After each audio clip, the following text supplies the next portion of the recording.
स्वागत है।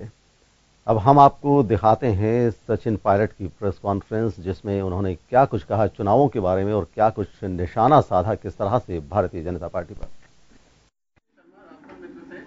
आपके जो सांसद हैं अभी रघु शर्मा जी, जो चुनाव में लड़ रहे विधानसभा का, उन्होंने ऑन रिकॉर्ड कहा था कि जैसे कांग्रेस की सरकार आएगी भामाशाह काट के 4 टुकड़े करके फेंक देंगे। वो ये कहना ये चाह रहे थे कि उसमें फोटो लगी थी मुख्यमंत्री जी की और भारतीय जनता पार्टी का जो चुनाव चिन्ह है लगभग उसी प्रकार का एक सिंबल उस पर लगा हुआ था। और ये बात सही है, उसमें पॉलिटिकल पार्टी की पहचान एक सरकारी कार्य उसमें नहीं होनी चाहिए। ऐसे ही जो रजिस्ट्री हो रही थी उस पर भी मुख्यमंत्री जी का कहीं फोटो हमने देखा था, जो एफिडेविट वगैरह होते हैं। तो ये गलत बात है ना। जब अगर पद वही है, अगर व्यक्ति बदल गया तो उसकी क्या वैधता रह जाएगी कार्ड की, एफिडेविट की। चुनाव आयोग ने तो आपकी बात को खारिज कर दिया। हम चुनाव आयोग से हमने कुछ कहा ही नहीं अभी तक। आपने कहा ना कि ऑफिशियली कि भाई ये दुरुपयोग है, एक कमल का चिन्ह इस पर हटाइए। वो अभी प्रूव कमल के चिन्ह की तरह लगता है, वो आप देखिएगा, आप भी समझ जाएंगे वो है वो कमल का चिन्ह, लेकिन वो प्रूव करने में समय लगेगा। हम प्रूव कर देंगे, चिंता मत। आज नामांकन ऑक्सीजन का अंतिम दिन है। बाकियों की अगर बात करें, कितने लोग जो कांग्रेस से बाहर गए थे, जो विद्रोह कर दिया है, पार्टी में वापस आ गए? देखो, आजाद साहब, अविनाश पांडे जी, मुकुल वासनिक जी सब यहाँ दिल्ली से आए थे और 2 दिन बैठ के सबसे उन्होंने बात की।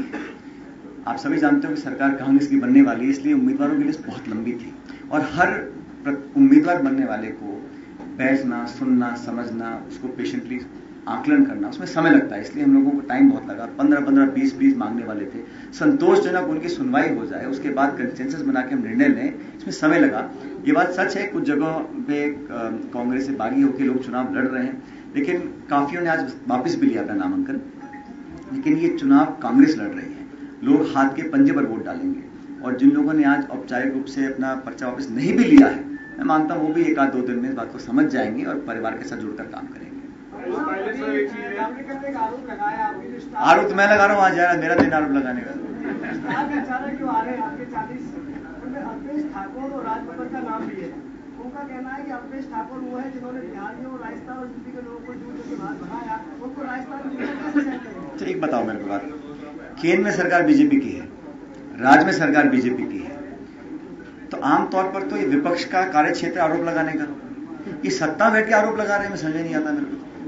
और अगर कोई प्रचार कर रहा है यहाँ पर, तो हम तो नहीं कह रहे कि आप फलाने को बुला रहे हो, ढंगाने को बुला रहे हो, पता नहीं कौन कौन सी फौजी उतरेंगे 28 तारीख के बाद राजस्थान में, लेकिन हम तो सबको कह रहे हैं आओ सहर्ष आओ, खूब भाषण दो, खूब बात रखो। लेकिन उनके साथ प्रचारक आए तो हमें कोई पीड़ा नहीं है, क्योंकि हम आश्वस्त हैं। हमारे को प्रचारक आ रहे हैं तो उनको बहुत पेट में दर्द हो रहा है, इसलिए हम जो हमें ठीक लगता है उसको बुलाएंगे पार्टी का प्रचार करने के लिए।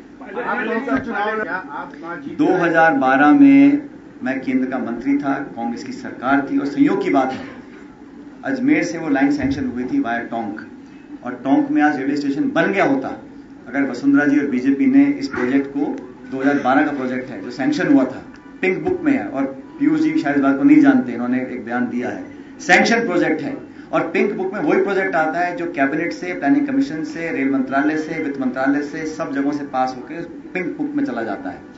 उसके बावजूद उस पर काम नहीं किया गया, मुझे खेद है इस बात का। लेकिन जैसा मैं परसों टोंक में था कल, तो वहां मुझे आपकी तरह किसी पत्रकार ने मुझसे पूछा रेलवे के बारे में टोंक में।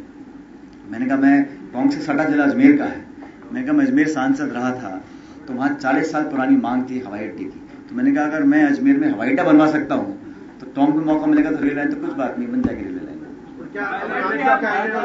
हाँ गोयल साहब, मेरे को बताओ गोयल जी, हम तो बोल रहे हैं क्योंकि हमारा कुछ आधार है, 5 साल हमने काम किया है। ये बात तो बीजेपी बोल रही है कि 180 आ रहे हैं उनके, वो उस बात का कोई सर पैर ही नहीं है। हम तो बाई इलेक्शन जीते हैं, हमारे प्रधान पंचायती में जीते हैं, जनता हमारे साथ खड़ी है, हम बड़ी विनम्रता से कह रहे हैं कि हम सरकार बनाने में सक्षम रहेंगे, जनता का आशीर्वाद मिलेगा उसके बाद। और हमने कभी नहीं कहा कि विच हंटिंग करनी है या बदला लेना है, लेकिन करप्शन लोगों का यहां तक भर चुका है, करप्शन में नीचे से ऊपर तक, वहां पे अगर कुछ इशू सामने आएगा तो हम कैसे इग्नोर करेंगे। जो भी सरकार हमारी बनेगी उस सरकार के संज्ञान में अगर कुछ इशू आएंगे हम एक्शन तो लेंगे। जहां तक सरकार बनने की बात है, हम अति आत्मविश्वास में नहीं है, लेकिन आश्वस्त हैं भाई। हमने यहाँ एक एक जिले, एक एक तहसील, एक एक जाके क्षेत्र में घूमे हैं, लोगों ने हम कुछ कहा है, वर्कर के एक फील करता है, सर्वेस कुछ कहते हैं, उपचुनाव के परिणाम कुछ दिखाते हैं, इसलिए हमें लगता है जहन में कि हम सरकार बनाने में कामयाब रहेंगे। हमारा तो गुजरात साइड की निजी बस मेरी जानकारी में नहीं है, मैं पता करके बताऊंगा। आरोप लगाए हैं भाजपा जनता का मन कैसे बदल पाएंगे? जो उपलब्धियां समझ रहे हैं नहीं, ऐसा है, उपलब्धियां तो हर सरकार गिना सकती है।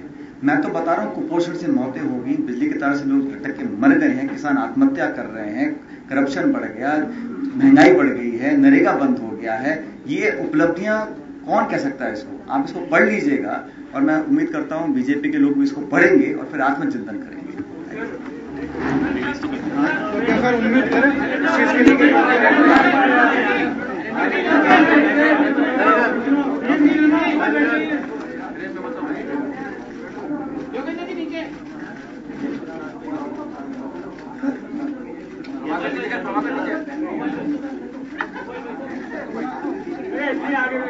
Thank you. अरे हाँ यार